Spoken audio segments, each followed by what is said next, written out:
नमस्कार, मेरा नाम डॉक्टर सुवर्चला है। मैं जीवा फर्टिलिटी सेंटर्स में साइंटिफिक डायरेक्टर हूँ। अगर आप एक कपल के जैसे ट्रीटमेंट के लिए जा रहे हैं और आपने सीमेन एनालिसिस कराया है, आपका रिपोर्ट नॉर्मल दिया गया है, यानी कि काउंट, मोटिलिटी, मॉर्फोलॉजी, स्पर्म सब कुछ ठीक है, आपके वाइफ को टैबलेट्स दिए जा रहे हैं, क्या आप कुछ कर सकते हैं जिससे आपका फर्टिलिटी पोटेंशियल बढ़ेगा?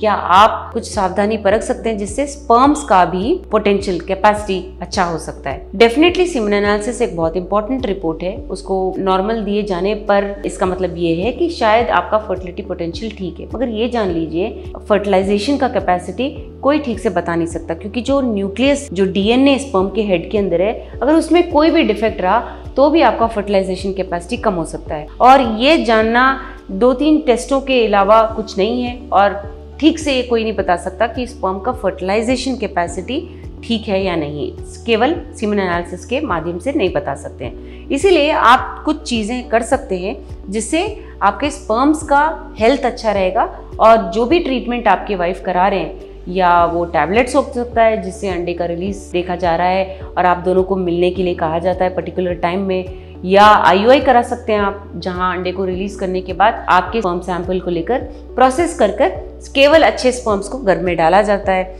या आप आईवीएफ करा सक रहे होते हैं जहां आपके वाइफ के एग्स को लिया जाता है और बाहर लेबोरेटरी में आपके स्पर्म्स के साथ मिलाकर एम्ब्रियो को तैयार किया जाता है। जो भी आपका प्रोसीजर है, डेफिनेटली आप बहुत कुछ कर सकते हैं जिससे स्पर्म्स का हेल्थ इंप्रूवमेंट हो सकता है। ये जान लीजिए कि स्पर्म्स को बाहर आने के लिए 72 डेज लगते हैं, यानी कि लगभग 3 महीने लगते हैं। तो इस दौरान अगर आप सोच रहे हैं कि कुछ ट्रीटमेंट कराएं, तो एटलीस्ट 1 या 2 महीने का लाइफस्टाइल चेंज कीजिए।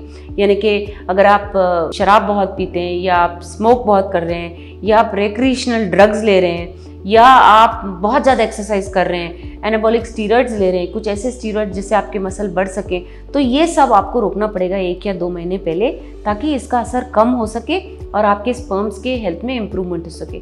तो जब हम कहते हैं कि स्पर्म जो काउंट, मोटिलिटी, मॉर्फोलॉजी अच्छा नहीं है और आपके शराब की वजह से या आपके स्मोकिंग की वजह से हो रहा है, तो आपको बंद तो तुरंत कर देना चाहिए, बट ये जान लीजिए कि इसका असर सिर्फ आपको 2 या 3 महीने के बाद ही दिखेगा। इसीलिए लाइफस्टाइल चेंजेस आज ही करिए ताकि आपको ये प्रॉब्लम्स ना आए। डेफिनेटली आप मल्टीविटामिन्स ले सकते हैं, अच्छा डाइट ले सकते हैं जिसमें फ्रूट्स, वेजिटेबल्स, प्रोटीन्स रहे, एंटीऑक्सीडेंट्स ले सकते हैं। एंटीऑक्सीडेंट्स यानी जो आपके बॉडी के टॉक्सिसिटी को कम करें और स्पर्म्स पे इस टॉक्सिसिटी का प्रभाव को कम करें, वो आप ले सकते हैं। अगर आप एक्सरसाइज करने के बाद हॉट सोना या जो जिसे स्पा कहते हैं उसके आदी हैं, तो उसे भी कम कीजिए। हॉट स्नान अगर आप बहुत गर्म पानी से कर रहे हैं तो उसे कम बंद कीजिए। इन सब से भी स्पर्म्स पे डैमेज हो सकता है। हालांकि स्पर्म रिपोर्ट नॉर्मल दिखाएगा, बट स्पर्म पे इसका असर ज़रूर हो सकता है। इसीलिए अगर आप फर्टिलिटी ट्रीटमेंट ले रहे हैं तो अपने तरफ से भी कुछ ना कुछ सावधानी पर रखिए, जिससे आपके वाइफ, चाहे जो भी ट्रीटमेंट करा रहे हैं आप दोनों एज अ कपल, आपके वाइफ के मेडिकेशंस तो ज़रूर ध्यान में रखे जाएंगे, पर आप भी अगर ये सब कर पाएँ तो आप लोग जो भी ट्रीटमेंट करा रहे हैं उसका सक्सेस रेट अच्छा होगा। इसके बारे में अगर आपको और जानकारी चाहिए, अवश्य जीवा फर्टिलिटी सेंटर्स आइए। हमने इस वीडियो को बनाने में बहुत मेहनत की है, ज़रूर हमें सब्सक्राइब और लाइक कीजिए। Thank you.